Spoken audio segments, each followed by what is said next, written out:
Hello guys, so today's videos guys ay magluluto tayo ng ah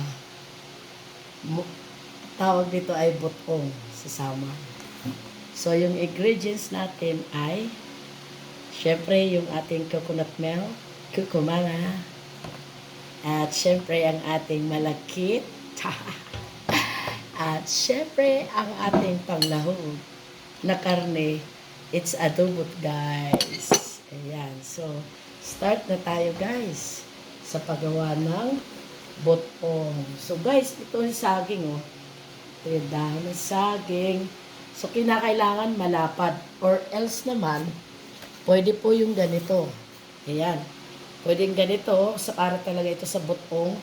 Or pwede naman yung walang kasugat-sugat. Ganyan guys. Ayan. So, yan yung ginagamit natin kapag gumagawa ko tayo ng botong. Dahil nga kay Pipito, sa bagyong si Pipito, ayan, boring na naman magstay sa bahay. Kaya guys, eto na po tayo. So, damiking na po. So, first step guys, eto, lalagay natin ang balot ng saging. At syempre, iaayos natin. Kailangan guys, meron kayong panahon. No? Meron tayong panahon para kung sakali po ay matapon, lalagay natin yung natapon na coconut milk, ibabalik natin ulit sa kanyang lalagyan. So guys, start na po tayo. Ang una po ay lalagyan natin ng dalawang sandok ng malagkit. Ayan. So, para yummy siya, lalagyan natin ng palaman. So, ang palaman guys ay adobong karne. Ayan, ilalagay natin yan. Para mamaya yummy. At syempre, ang ating coconut milk. Ayan. Ilalagay natin ganyan guys. So, 2 sandok na malagkit and 1 cup of coconut milk. So, ibabalat na natin guys. Medyo matrabaho siya guys. Pero, masarap po ito pag naluto guys. So, ang gagawin natin is, tatali natin siya.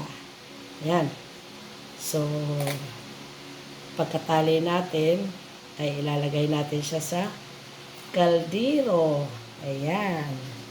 So, itatali natin siya, guys. Ayan. Siyempre, guys, kapag natali na natin siya, ay kailangan natin putulan ng kanyang dulo.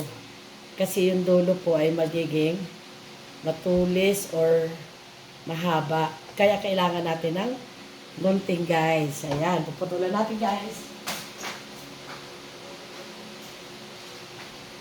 So, ayan guys, puputulin natin yung kanyang pinakadulo. Ayan. So, ito na yung butong guys. So, ilalagay na natin siya sa kalderong malaki kasi kailangan natin ng malaking kaldero dahil malalaki po ang gawa. Ayan, so ilalagay na natin guys. And, papakuluan na natin siya. Ayan. So guys, saglit lang ha, para sa pagpapakulo naman.